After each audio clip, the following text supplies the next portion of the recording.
সে শিবিরের প্রতি সে সুনির্দিষ্টভাবে হুঁশিয়ারি দিচ্ছে যে আমাদের ছাত্রদের একটি স্বতঃস্ফূর্ত আন্দোলনকে আপনারা রাজনৈতিক রূপ দিতে চাচ্ছেন, এটা আমরা মেনে নেব না। এটা ছিল মুগ্ধর সর্বশেষ ফেসবুক স্ট্যাটাস। মুগ্ধর ভাই স্নিগ্ধ আমাকে বলছিল যে যখন মুগ্ধ সেখানে বাণী বিতরণ করার পরে সেখানে তারা হেঁটে হেঁটে যাচ্ছিল, হঠাৎ করে বহু উচ্চ দালান থেকে একটি গুলি মুগ্ধর মাথায় লাগে এবং সে সেখানে লুটিয়ে পড়ে। মানে মুগ্ধ পানি বিতরণ করছিল এবং তখন দূর থেকে তাকে গুলি করে মারা যায়। মুগ্ধকে সবাই চিনি আমরা, অবশ্যই আমরা চিনি। আমি মুগ্ধর বাসায় গিয়েছি, মুগ্ধর পরিবারের সাথে কথা বলেছি। মুগ্ধর ভাই স্নিগ্ধ সেখানে সেদিনের ঘটনা আমাকে পুঙ্খানুপুঙ্খ বর্ণনা করেছে এবং সে আমাকে অনুরোধ করেছে আপনারা এটা নিয়ে দয়া করে কোনো আলোচনা করবেন না। কেন? প্রথমত মুগ্ধ একটা স্ট্যাটাস দেয় ফেসবুকে। সেই স্ট্যাটাসটা কি ছিল? সে শিবিরের প্রতি সে সুনির্দিষ্টভাবে হুঁশিয়ারি দিচ্ছে যে আমাদের ছাত্রদের একটি স্বতঃস্ফূর্ত আন্দোলনকে আপনারা রাজনৈতিক রূপ দিতে চাচ্ছেন, এটা আমরা মেনে নেব না।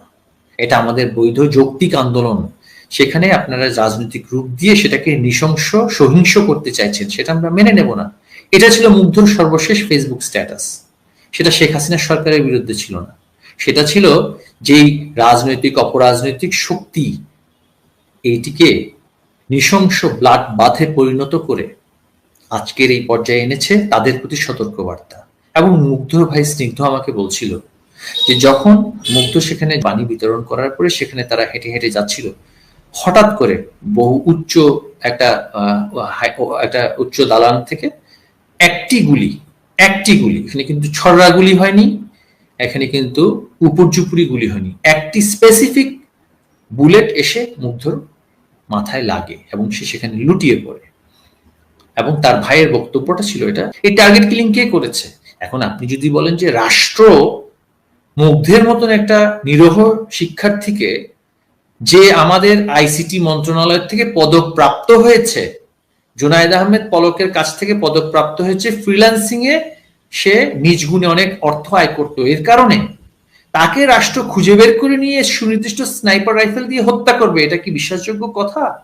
নাকি যেই অপরাজনৈতিক শক্তির বিরুদ্ধে মুগ্ধের সেই স্ট্যাটাস ছিল, সেই স্ট্যাটাসের কারণে মুগ্ধকেই হত্যা করতে হবে এবং হত্যা করে সবচেয়ে বেশি ইমোশন সেখানে আমি মানুষের মধ্যে আনতে পারবো? মিলিটারি রাইফেল থাকলে তো সম্ভব এক গুলিতে মৃত্যু নিশ্চিত করা।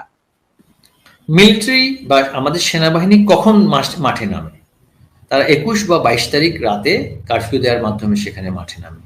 কিন্তু যে সমস্ত হত্যাকাণ্ডগুলো আমরা দেখেছি, যেগুলো এখন বলা হচ্ছে 7.64 ক্যালিবারের লাইফ রাইফেল দিয়ে সেখানে হত্যাকাণ্ডগুলো হয়েছে, এগুলো তো ইনভেস্টিগেশন হচ্ছে না। এগুলো আসলে কত বোরের লাইফ বুলেট, সেগুলো তো ইনভেস্টিগেশন করা হয়নি, করতে দেওয়া হয়নি। যখন সাখাওয়াত সাহেব এই কথাটা বললেন, তাকে কিন্তু সরিয়ে দেওয়া হলো। আমাদের সেনাবাহিনী ব্যবহার করেন হচ্ছে AK-47 প্রজাতির স্বয়ংক্রিয়, এবং মিলিটারি কিন্তু স্বয়ংক্রিয় অস্ত্র দিয়ে কিন্তু সেখানে কিন্তু ব্রাশ ফায়ার করার মতন যুদ্ধ অবস্থা সেখানে ছিল না, তারা সেটা করেননি।